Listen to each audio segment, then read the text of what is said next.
Hola a todos. Hello, everyone. Welcome to our third virtual event of the Hispanic Latin History Designs. The purpose of the series is to expose the diverse history of design production in Latin America. And this event is a result of the cooperation between SODA and AIGA-Baltimore, with the support of Stevenson University and AIGA Unidos.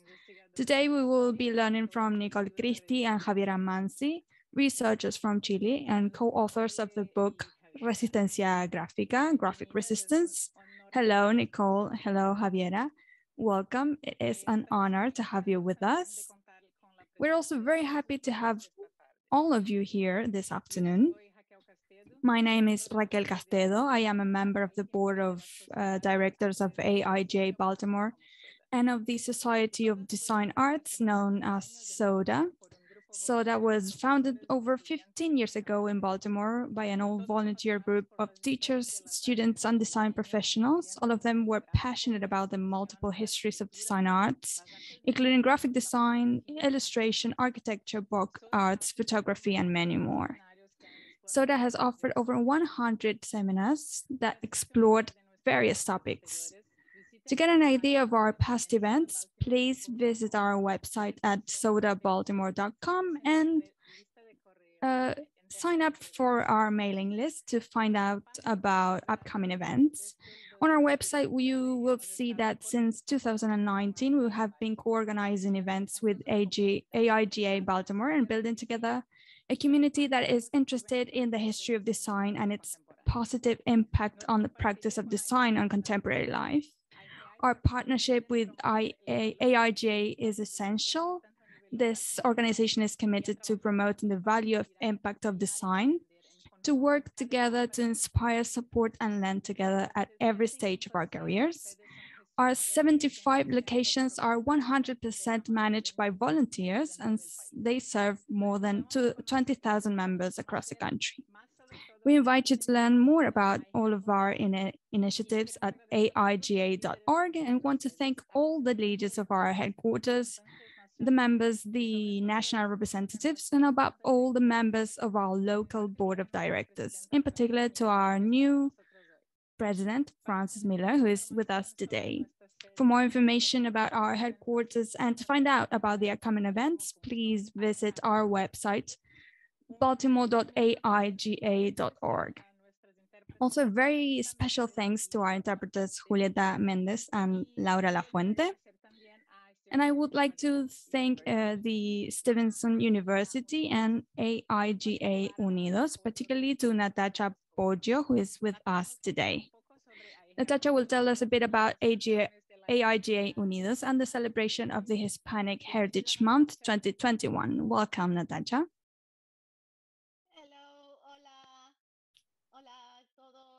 Hello, everyone. It's a pleasure to be with you today. I wanted to tell you a bit about AIGA Unidos.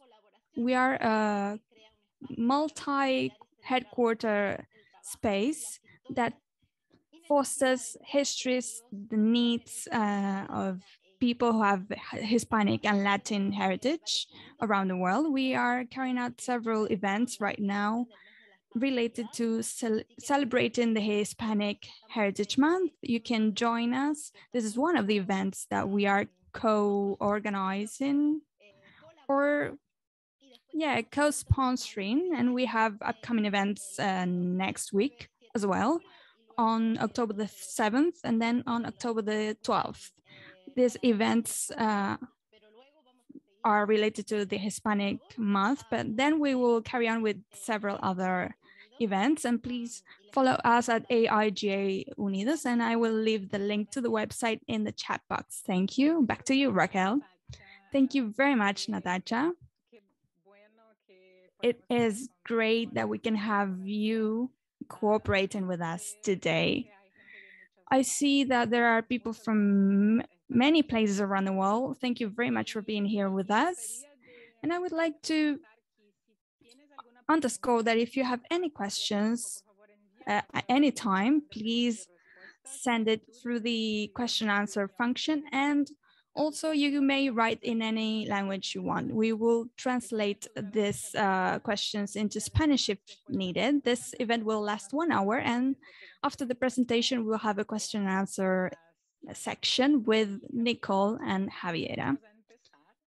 We will start now. Now, I am pleased to introduce Nicole and Javiera. Nicole Cristi is a researcher in history and theory of design and on studies of material culture in Chile and Latin America. She is a designer and a PhD in anthropology in material culture from the University College of London, a co-author of the book Resistencia Gráfica of 2016. Her work has focused on the study of productive processes in both graphic and industrial design from the perspectives of the anthropology of technique and the colonial thought. Hello, Nicole. Hello, Raquel. Thank you very much. Thank you very much for being here with us today. Thank you for the invitation. And I would like to introduce Javiera as well. Cristi&Manzi is a sociologist and archivist at the University of Chile. She is an independent researcher and curator on the intersections between art, politics, visual culture, and social movements. She's the co-author of the book Resistencia Gráfica with Nicole, and also as a researcher and feminist activist, she has published her work in books and magazines on political graphics, several other topics. She is now the coordinator of the Red Conceptualismos del Sur. Thank you very much and welcome, Javiera and Nicole. And now I give the floor to Nicole, who will be starting this presentation today. Thank you very much, Raquel, for being here with us on this session. Thank you also to AIGABaltimore and AGAI Unidos and SODA for this effort to carry out this series on Latin American designs and its histories. So to start, before going deeper into this research experience and the results of it, we would like to start by showing a short video that we did by collecting some fragments of different researches and investigation that we think speak for themselves. And it's a sort of introduction to start this presentation. So Raquel, I don't know if you can share this video. We think the video speaks for itself, so then we will be going deeper into the topic.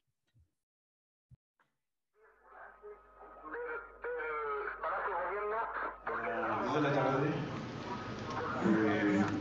desaparece a alguien, matan a alguien, encarcelan a alguien. A las 4 de la tarde llega alguien cercano a pedirnos por favor que hay que anunciarle al mundo o a los más cercanos que ha pasado esa situación. A las 5 de la tarde, de las 4 a las 5 a las 6, recién estamos concibiendo el formato, el diseño del afiche o lo que sea.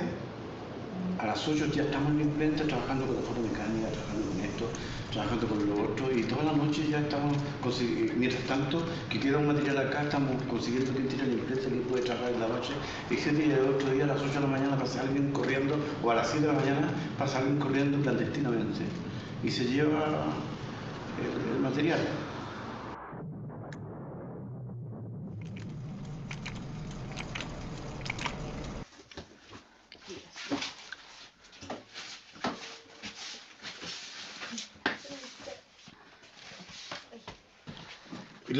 Los familiares tenían desaparecido de Ana González, claro. Claro. Eso es un rescate que hacíamos todos y, sí, y lo utilizamos para un montón de cosas, pero quedaba el hecho. Claro. Ah, y esto, mira, ¿te acuerdas, David?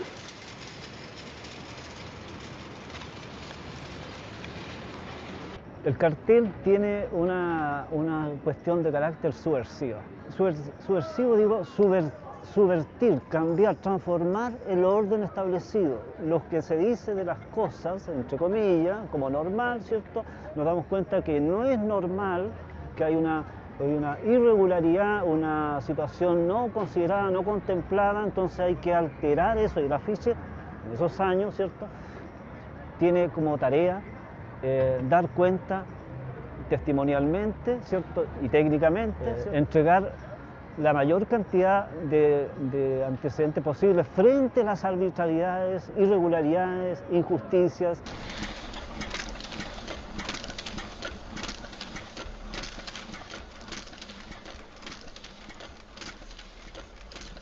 Había una cooperación de un trabajo común, es decir, uno llegaba como trabajador del arte con su idea, con su diseño, con su propuesta y se juntaba con el trabajador gráfico y se hacía un producto, ¿verdad?, que era el cartel. Entonces ahí cada uno hacía la parte que sabía, ¿ya? Entonces ellos en la fotomecánica, en la imprenta tenían sus máquinas y esas máquinas ellos eran los operarios, ellos las sabían trabajar, sabían sacarle partido y ahí se establecía un diálogo para ver cómo era mejor para optimizar, para productivizar mejor el resultado. Y por eso que con medios muy precarios se pudieron hacer cosas bastante entretenidas.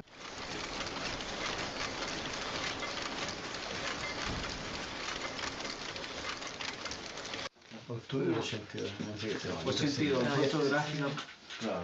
Tenemos bien ese fecha acá, ¿no? Sí, porque la cresta, la calle, los palos. Yo decía, qué valientes fuimos, ¿ah? Y ahora escuchar todo esto, digamos, en realidad yo digo, qué valientes fuimos, porque en realidad salíamos a la calle al lado de los comisarías, poníamos los diarios, los grabábamos con los rodillos y después pintamos. Sí, yo encuentro que éramos bien valientes.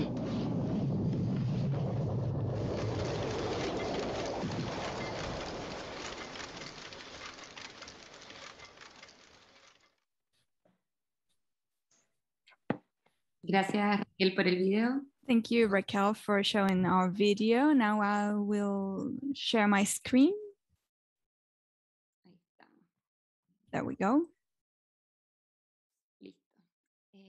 Ready. Bueno, Well, antes que todo, before anything else, I was looking at the chat, so I wanted to greet all of you who are here with us today. Thank you for being here with us, connected. And we are with Javiera. We are very happy to be able to share what we have gone through in this research effort. We have named this as a graphic resistance. It's about graphic art between 1973 and 1989 during the military dictatorship.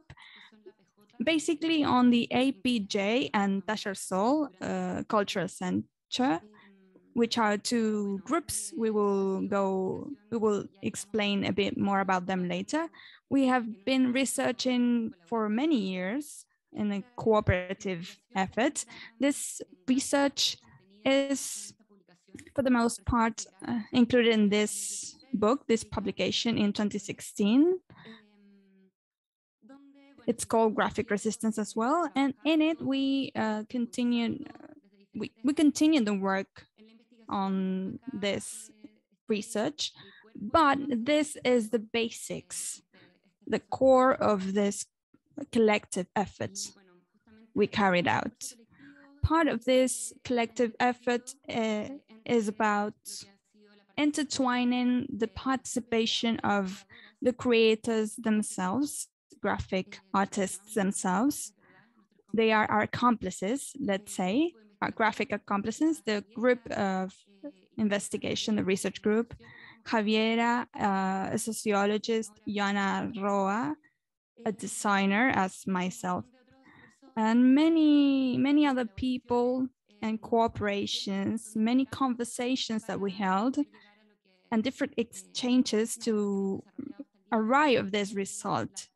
and also to really be able to publish this book. This research is published in Spanish, but you can access the book, or at least the main conclusions of it, at the Journal Design History, where we published an article with this main conclusion, and this is available in English in the special issue on Latin American history.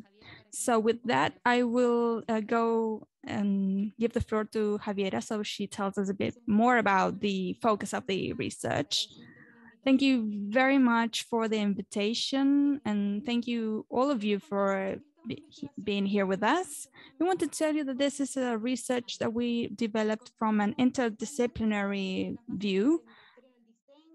We built it from the basics of design with different experiences. We focus on this look on production of both collectives, Tasha Sol and APJ, from building from their production networks, the subversion, which resulted in each of the posters, which resulted in their militant task solidarity within this Pinochet's military dictatorship context. It was tangible and intangible results. More than 5 years of investigation resulted in this book, and we created some work from the personal archive of the artists themselves, and we accessed printing proofs and other material, and we widen the investigation with personal talks and other materials.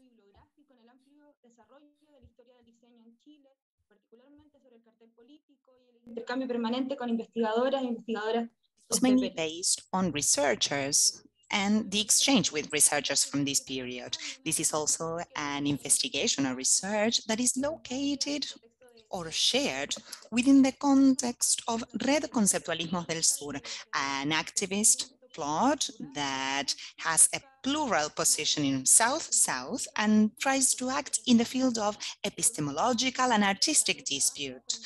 Since 2007, the network works to influence the dimensions of artistic and curatorial practices under the idea that it is a political act intervening on different junctures.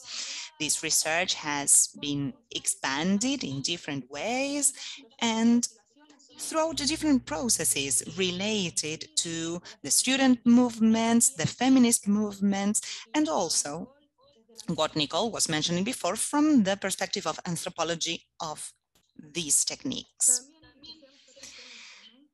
And this is something that we would like to say as well and to show as well, because nowadays we are talking from a specific time in Chile. During the dictatorship, we took the streets massively in the context of the social revolt that broke out in October 2019, and that has led to the first democratic process of our country.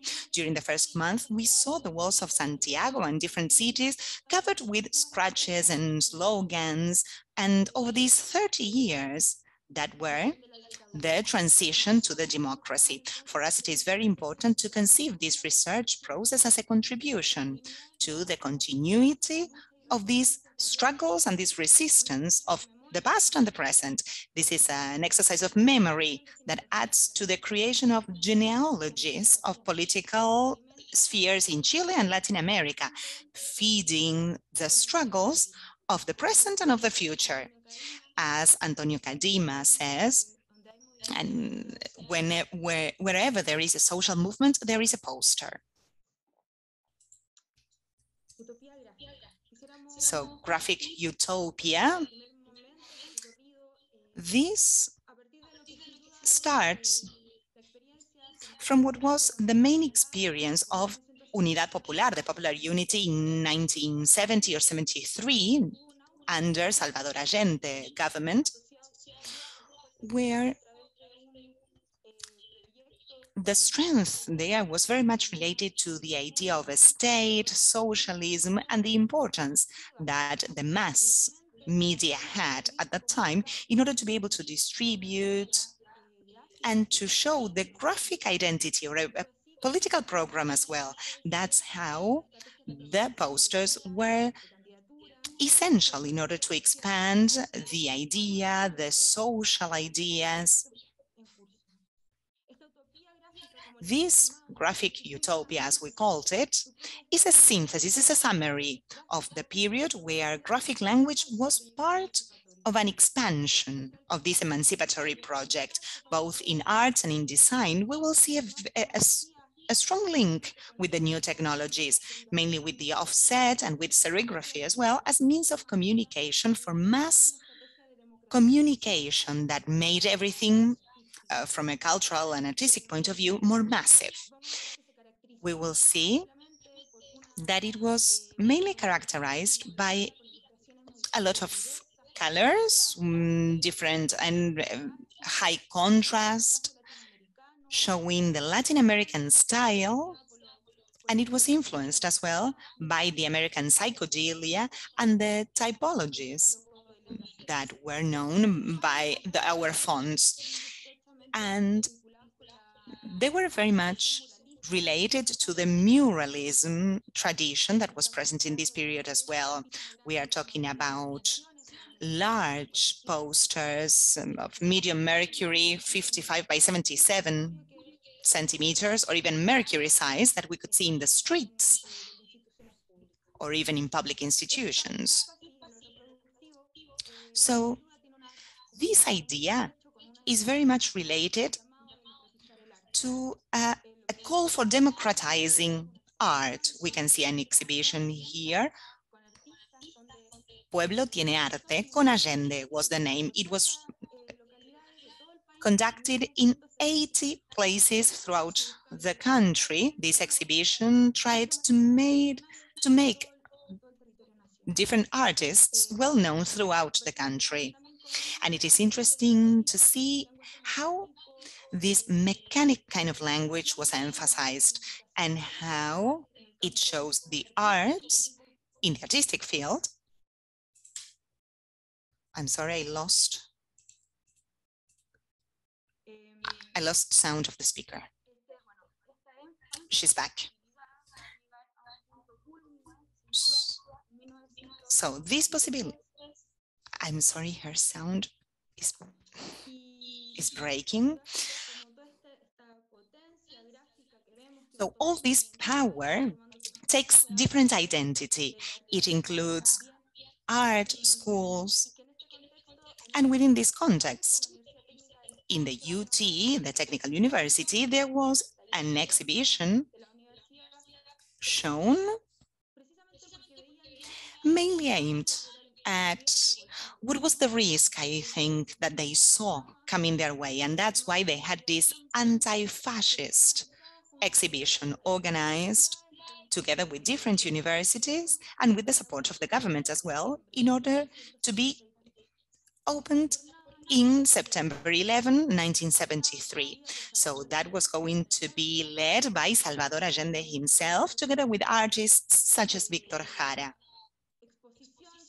This exhibition, that included more than 500 copies, would include 18 posters as well, with different colors, high contrast, and they would be shown throughout the country as a call to resist. But as you can imagine, it couldn't be done, because that same day, that was the day that we had the coup d'etat in Chile. Salvador Allende could not reach the university, but Víctor Jara did, and together with 60 university students and teachers who were resisting there. There were more than 600 people who were resisting in the university within a context where this exhibition that was already set there was the background for the military group that attacked the country. This exhibition was witnessed to what started being the dictatorship that we had to undergo in Chile. So now moving on to some context, to give you a bit more context about what was happening at that time in terms of graphic art and practice, in terms of creating graphic art within a context, such as the one we were describing, where we still created these kind of posters, colored posters, and how, as the context changed to a dictatorship and graphic art started being persecuted as well, how the production methods changed. The techniques changed as well, and the ideas changed as well. So on September the 11th, after the coup, and it was also a coup for graphic art as well, they started persecuting graphic artists as well. So 5 days after the military coup, they imposed some bandos or decree laws that went over the Constitution of 1925, where they forced, that is to say, by decree and in a dictatorial way, to persecute graphic art. And they said anyone, I'm sorry, I'm trying to read, anyone caught printing or spreading propaganda that is subversive and undermining of the supreme government will suffer the sanctions contemplated by the military justice code for times of war. That's how, instead of graphic art being in the walls or being printed like this, colorful, etc., it was hidden. It had to be hidden. So that's why we call this period the hidden times. And the ones that were not subversive started being persecuted as well. But it continued existing despite all of this, together with these decree laws as part of all these measures to suppress or of censorship for all expressions that were against the military dictatorship. We can also see Errázuriz and Gonzalo Leiva. They called it the cleansing operation to dismantle the imaginary that was called at the time the Marxist cancer. This was created from the popular unity, and by means of this cleansing operation, they tried to cleanse or to clean the walls of the city. It went hand in hand with other measures such as burning of books, cutting the hair, men's hair short, as well as stimulating or fostering the use of a certain kind of clothes. So this cleansing operation throughout the city and in the imaginary of the people, cultural imaginary as well, tried to replace everything by replaced with this nationalist and clean ideology. So they went back to the use of our national icons, the icons that would be disputed later on from the dictatorship as well as from the resistant movements. And they were also trying to focus on some icons that fostered the spirit of patriotism. Together with all of this, the persecution and the cleansing operation, there was another interesting part to think about the graphic development of the time, the creation of the new economic model by means of the dictatorship and by means of these kind of shock measures.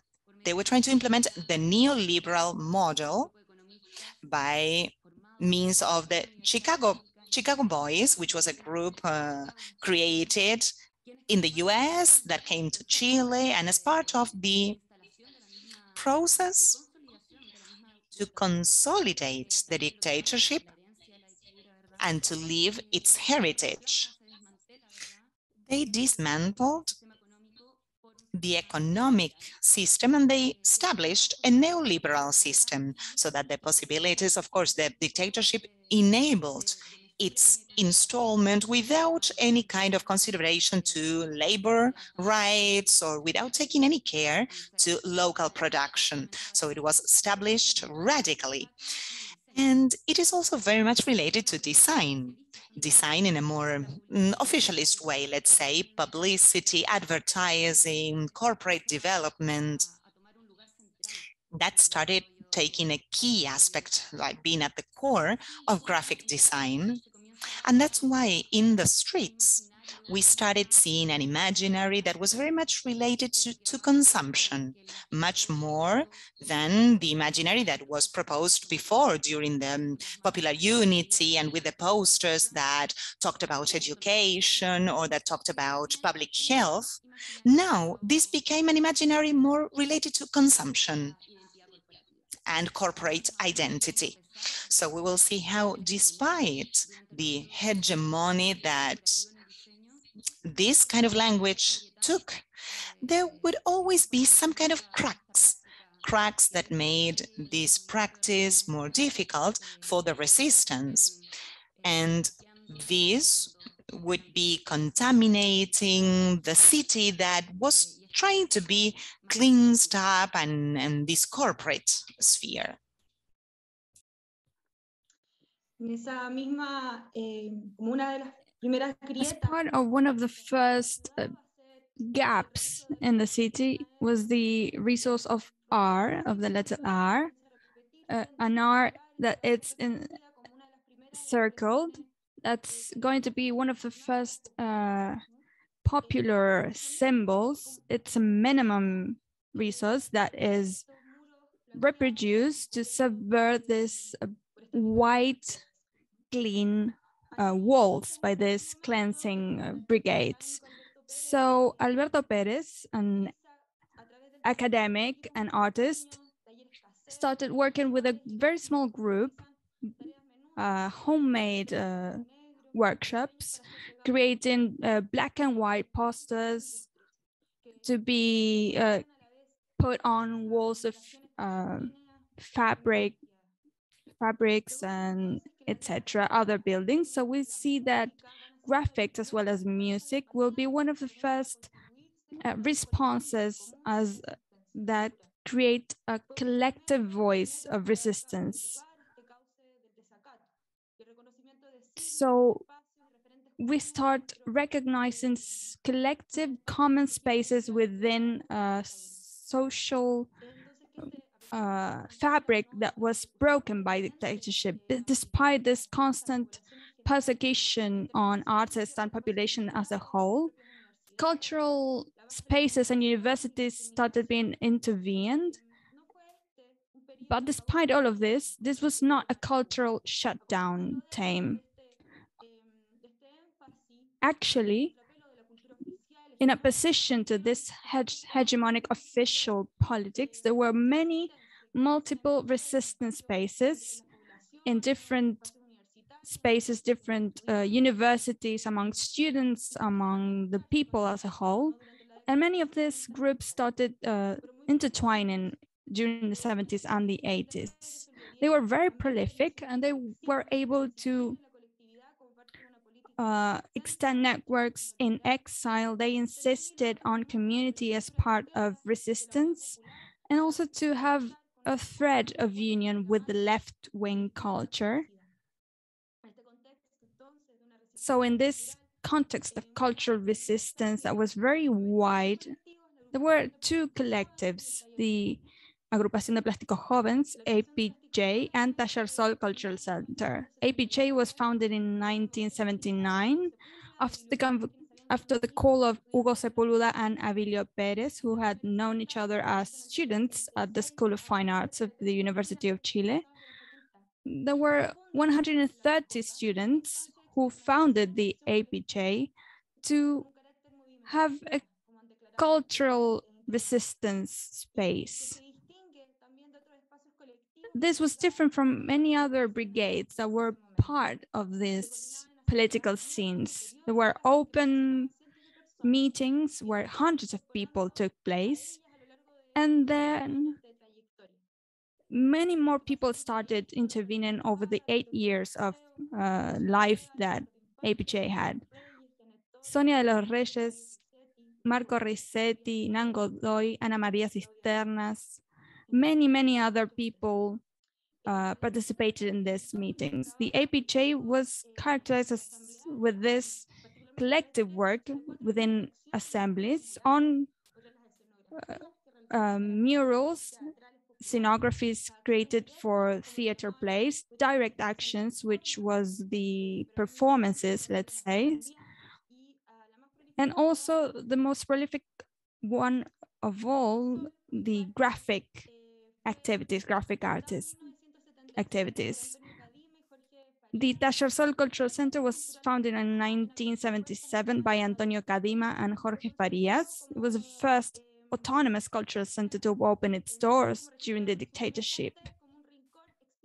It was an experimental corner of friendship and art, a space that is open to organizations and people who fight for a popular and alternative culture, from a poetic, audiovisual, musical, and muralist creation.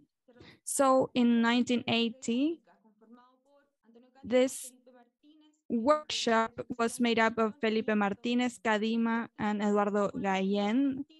The three of them comprised the first graphic design collective working for folk shows and cultural meetings, and also for different churches and human rights organizations. So at some point, Antonio Cadima leaves this space and starts working with other people with different graphic workshops, and which even continue working to this day. There you can see some posters on screen. So this was a bit of the context. It's part of the genealogy between graphic design artists that go even beyond dictatorship. After reviewing some of the characteristics of the dictatorship for graphic design, and also after presenting these two collectives that we have been researching, we would like to delve deeper into the center of our research, which has to do with getting closer to the back room, the graphic back room, to see what is behind the scenes of this practice, what is behind those posters, and what we can find when we start seeing the different layers that are part of this productive process, these strategies. In order to do that, I again show this quote by Antonio Cadima that we heard on the video. I will read it. 2 o'clock, someone is killed and someone is put into prison.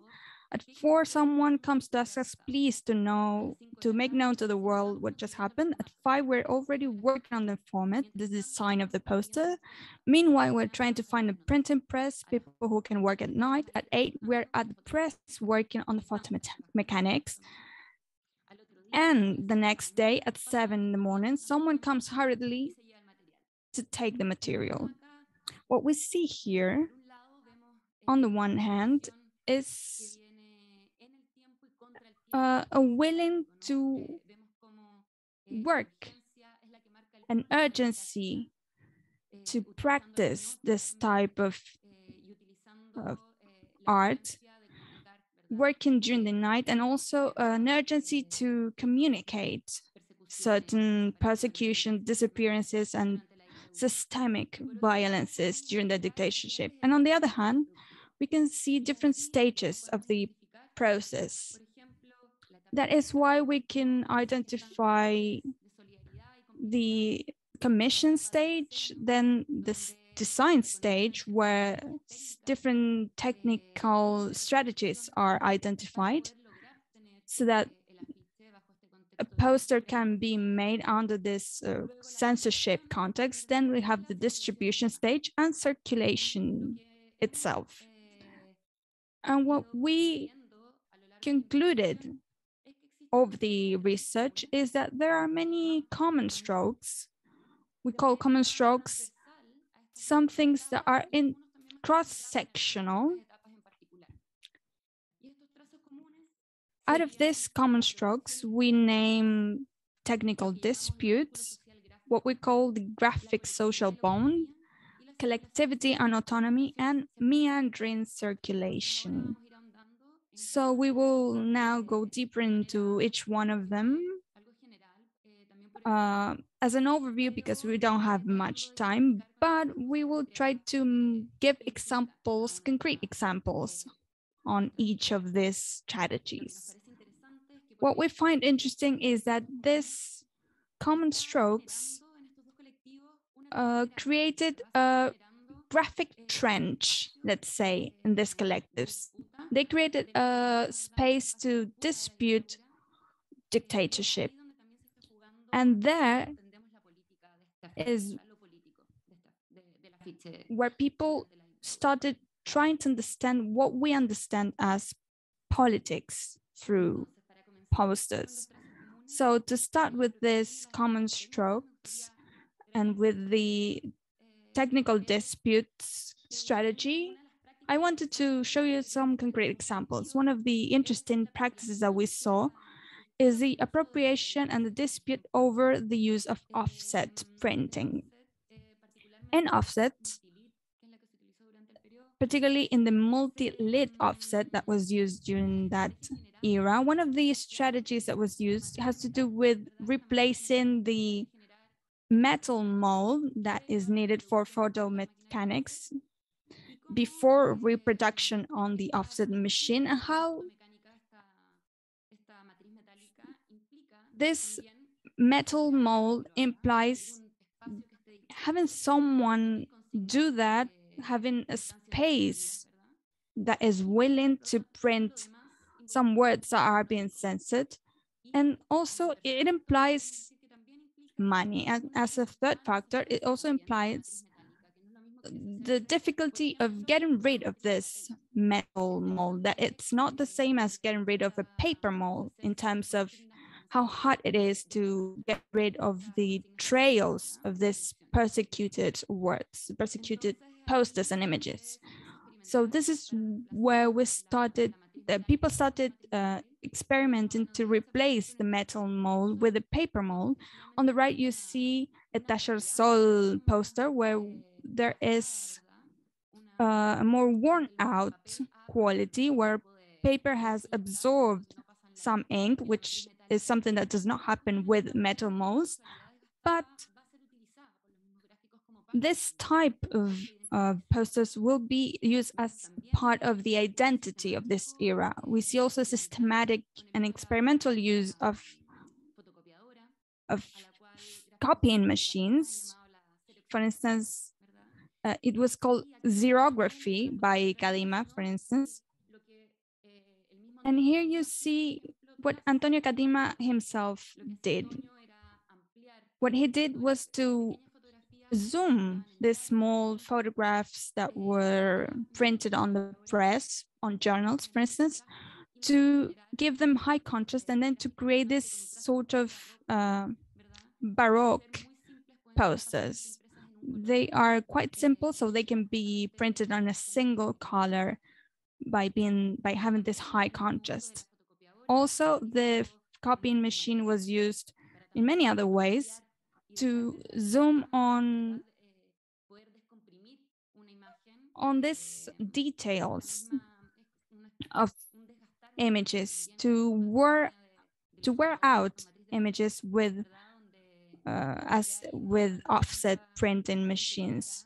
You see something that's not quite clear, that's as if it was fragmented or with holes. So there's a play on that use. And at the same time, copies allowed to include press clips clips where the dictatorship administration expanded or communicated their tasks. So this is how censorship was shown, how this journals censored artists and art. And thanks to the copying machines, these clips started circulating. Also, the typographic use, I don't want to go deep into that because we don't have much time, but it's interesting to see how there's a play to mimic some type fonts. There's also an experimentation with formats which has allowed to maximize all the opportunities to see graphics and to minimize costs. So in that sense, for example, we have this 1984 series by APJ, which is a mural made up with small pictures, small format pictures, and by putting it all together, we have a greater impact. We also have the open poster, which created a matrix that could be flexible for different works. Unions use this as well, so these materials could be used by many different groups. And so with that, we go to a different topic. This process, this productive process, or the emphasis, has also allowed us to reconstruct or to see how to create a poster is to create the social fabric. So it starts from a graphic link and how at each time, at every stage of the production, each piece represents a different way of bonding, of creating complicity, and it becomes part of it. So I will mention some of them very briefly. First, the stage of the request of the posters, and this, the link is not based on clients, but on solidarity. It can be economically paid, but it's mainly based on the acknowledgement, mutual acknowledgement that they were both opposing the regime. So Tagersol held relations with different social organizations, and they became part of this wide fabric of unions, human rights organizations, the artistic world, students' organizations that joined this common space that was being reconstructed by means of each poster, which each of the calls, which each of the main slogans. And there is also some complicity that was very deep and important, as it was mentioned in the video as well, related to the operators that worked with the machines in the factories, with the copying machine at the neighborhoods. And that's how these graphic collectives could be consolidated.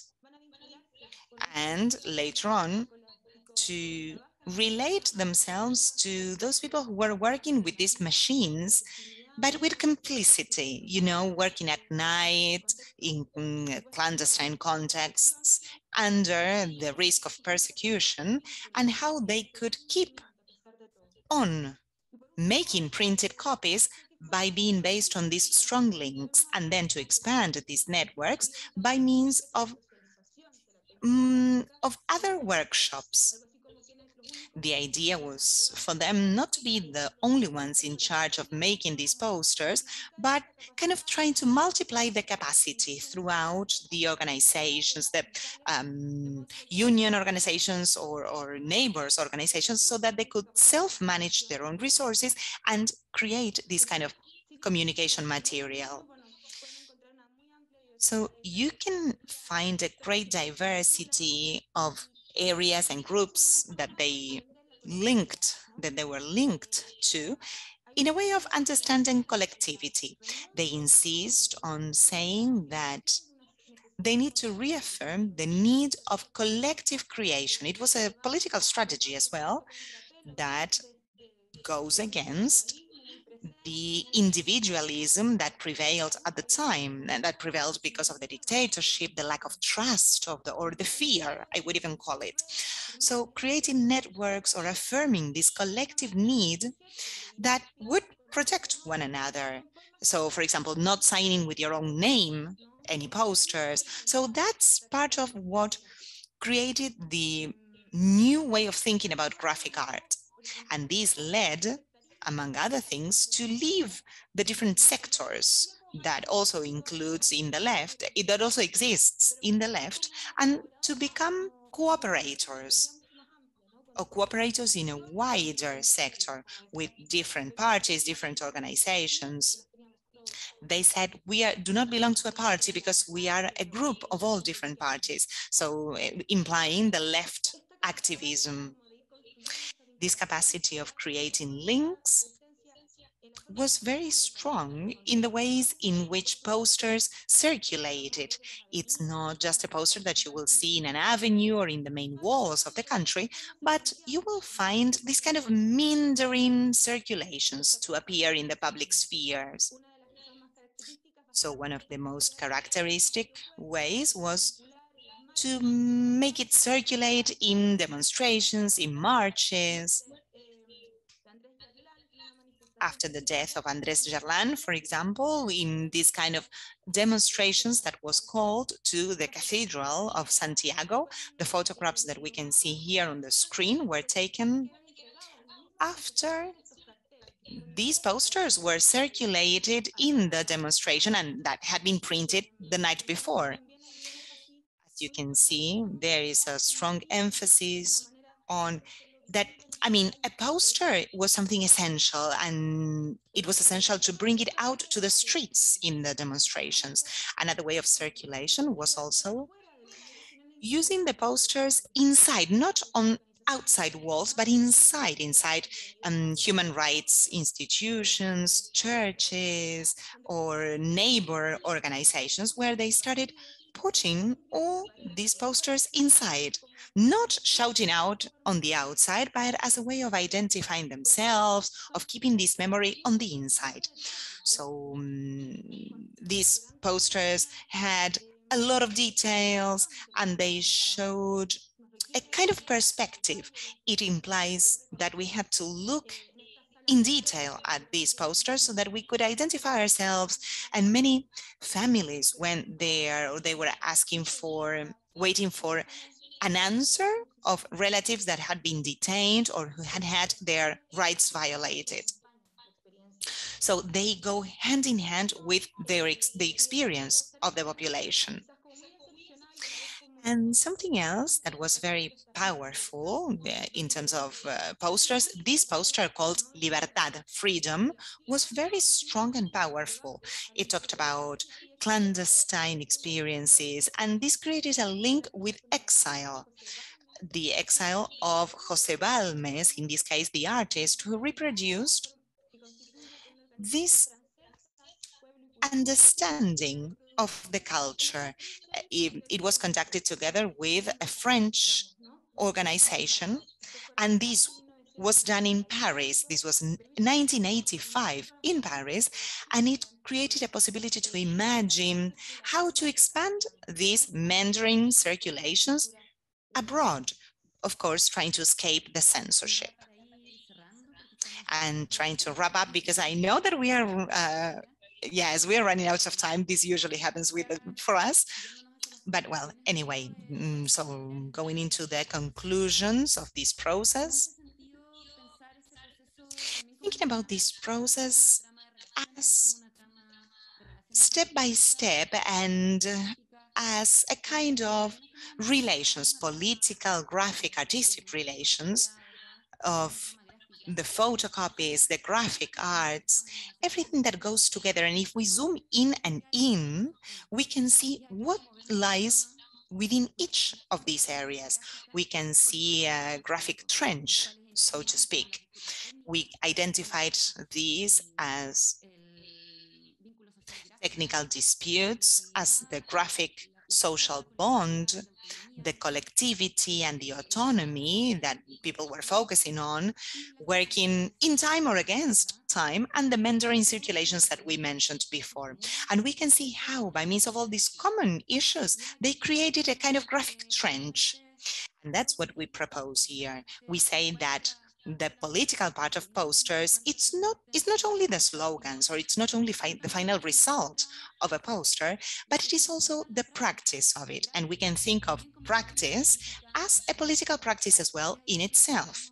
That's why we address the politics of the backroom, let's say the backroom politics, where graphics not only accompany the political process, but also has the capacity to transform and has a purpose in itself.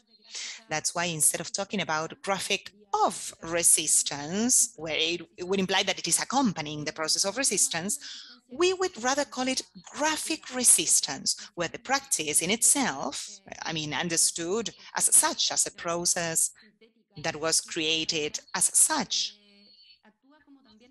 it acts as the political part of posters, the political content of posters.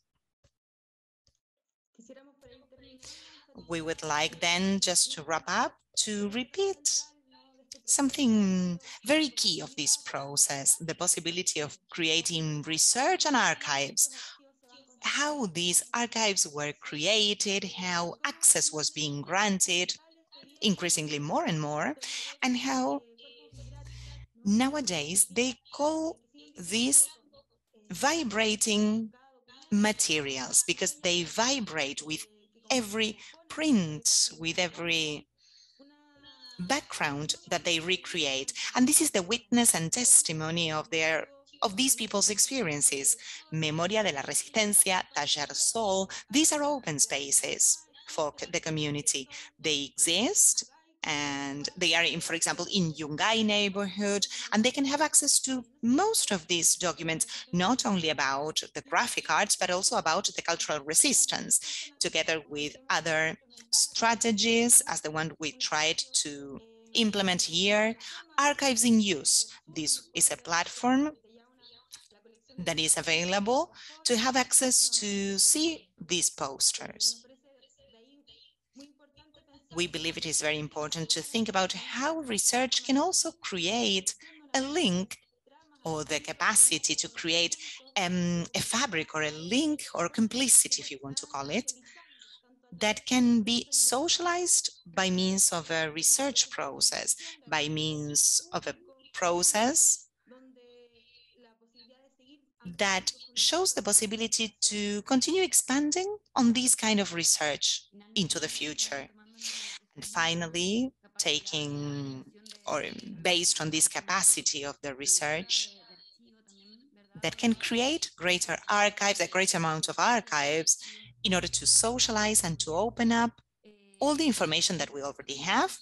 We are interested in thinking about the importance of this as designers, of creating an archive of our own practices and the experience and the importance of the stories, the history of design, and creating more space for designers, for objects themselves, for productive processes, and for productive practices. Because those techniques have a social aspect to it as well, and they are part of this fabric that makes it possible to have a final tangible result. And just one final comment, we are very much interested in emphasizing that this was a research where we had this process that was conducted always hand in hand with the main protagonists of this, or the main actors of this process. So we were thinking together, making like a joint brainstorming about how this practice, this graphic practice, was conducted during the 70s and the 80s. So that's it. This is just to wrap up, and now we open up for a Q&A session. We wrap up our presentation to open up for a Q&A session. So thank you, Raquel. The floor is back to you. Thank you both. It's a great research, great analysis, very deep, very, I mean, it encompasses a lot of things. We are all very moved by these kind of stories. You know that in Brazil, very similar things happened. So it implies a lot of courage to conduct the research that you conducted, and it also shows the courage of the graphic artists of the 70s and the 80s as well. A lot of information to process. You've given us a lot of information, so thank you indeed. We do have some questions here, and we are running out of time. We don't have time for all of them, but we will just start with some of them, some of the questions posed by the audience. If we don't have time to answer them all, I will send them to you by email, if you agree, so that we can answer them if we don't have enough time to answer them all. So the first question by Maria Malaghini, she says, good afternoon, great presentation. And I would like to answer the researchers if you have detected during your research any link to those people who were living in exile during the dictatorship period in Chile. Was there any graphic relation between the APJ and the Charsol and like towards the exile? Thank you and warm greetings to you all. Thank you very much for the question. Well, Javi, I don't know if you want to answer, to take that question. During the presentation, you spoke about that that link with Jose Balmes, right? Yes, we think it's very important to underscore that sometimes historiography on art history and design history sets limits between what happened within the country and outside the country. And research show that the capacity to produce, it's much more prolific through different careers that were going into and outside of exile. Something in the case of APJ, Balmes was in France, and also there were participations in different cultural centers or cultural coordinators that started building different links, solidarity links. So there's something to go deeper into, which were the strategy and the tension that there was, but because there was tension related to what happened within the country. Those who decided to stay as a political action, a political stance, and those who exiled. So we found that that was very interesting. There were different editions and they intertwined in different ways with posters produced in different Latin American countries or European countries as well. Thank you very much. Thank you, Javiera. There's another question as regards the geographic location. Isabel Borowski says, how did these graphic links came up? Did they expand all over the country? Well, that's a very interesting question. Our particular research is focused on Santiago, on these two collective groups that worked in Santiago in particular.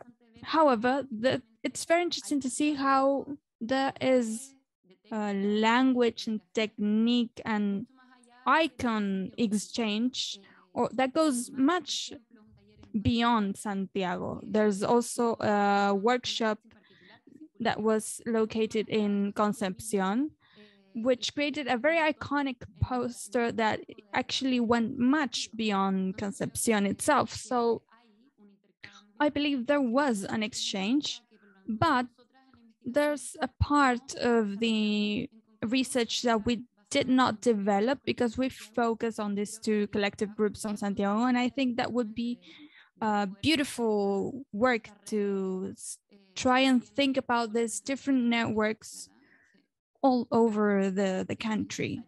I think it's even necessary to do this type of research. I love your work because it's related to these cooperation networks, which are very much needed. So a different question about techniques. Many posters seem to have hand-drawn type. Is that correct? And can you comment on the artist's style or influence of the type?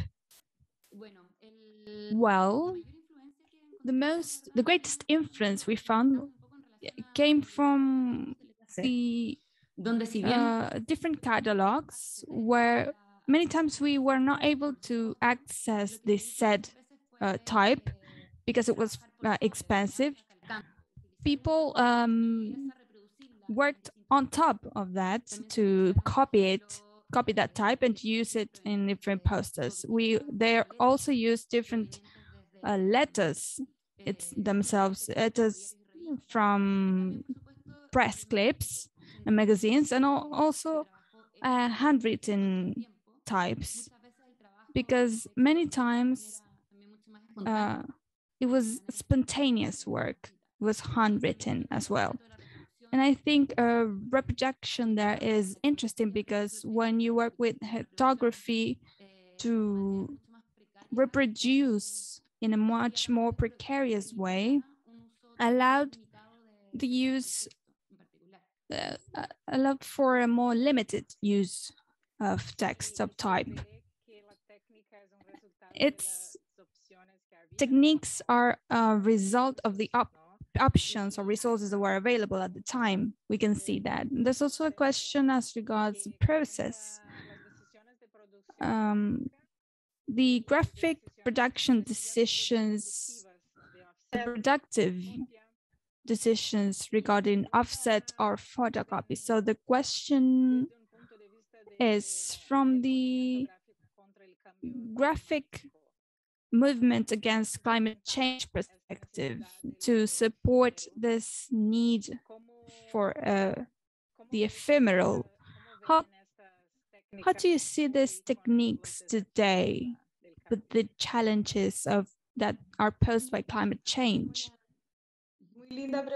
Well, it's a beautiful question, really. I would say that what we witness on this period is an insistence to communicate, to be visible, to say, to transmit in any way they could, with different languages, with different visual techniques. Of course, resources were very limited, but there was also a desire to experiment. There was a call to not only do posters that were reproducible, but they were monochromatic. They were not very visually attractive. So there was an open question as regards devices, techniques, and strategies. So these questions are very much of the present. We have to think about how we can use technology and also hack strategies that social network provide, to think about this capacity to subvert of graphic design, a design that answers the needs of the present. So I would focus on that. We're seeing a multiplication of graphic activism where there are many strategies. There are stencils on walls, or there's the use of paper, there's the use of QR codes, different strategies to continue being visible.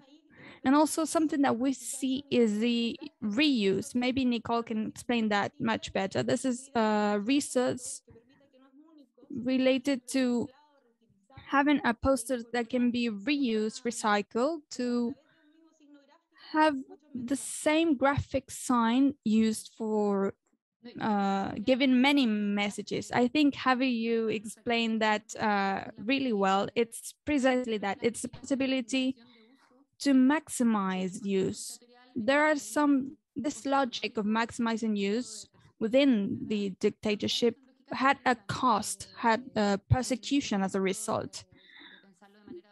But it's also important to think about this in a sustainable way, because right now we should focus on maximizing use. It's key to have this strategy, and we're seeing that this strategy was used by both collectives. Yes, it's really important to know history for this reason itself, because there are many strategies that we can access, that we can rethink today and give them different uses. So Nicole and Javiera, we are limited by time, unfortunately. So thank you very much. I am sure that everyone loved your work and your presentation. It's a starting point to a conversation that we will continue having. So thank you very much. And now I would like to thank all the participants that stayed with us. And I wanted to give you some space for some final comments, and then we can say goodbye.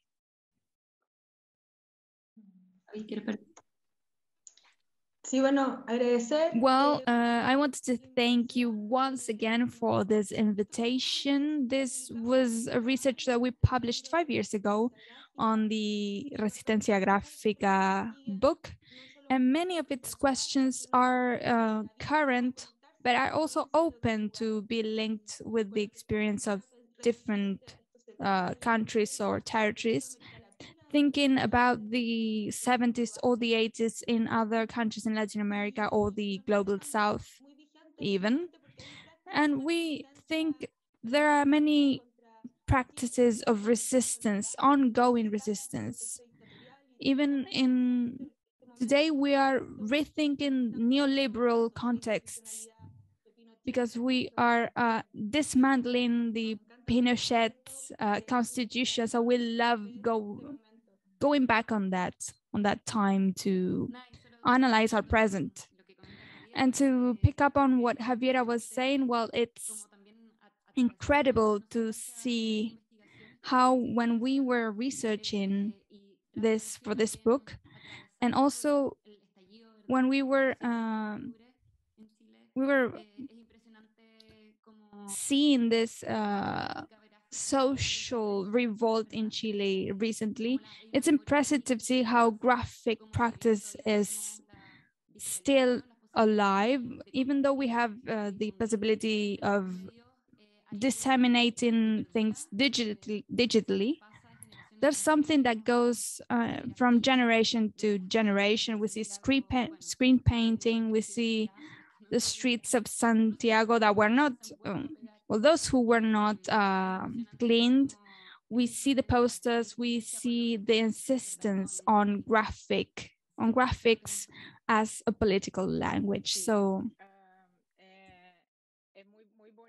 yes, it's beautiful really to see that. And as well as beautiful, it is challenging, I would say. It's challenging to see that today some things are coming back, but we will continue to resist, surely. So Nicole and Javiera, thank you very much. Thank you very much to all the volunteers who were with us. And please, if you have time, answer our survey so that we can know more about your experience, and see you next time. Thank you very much. Thank you, Raquel, and thank you to all of you who stayed with us so far. Goodbye.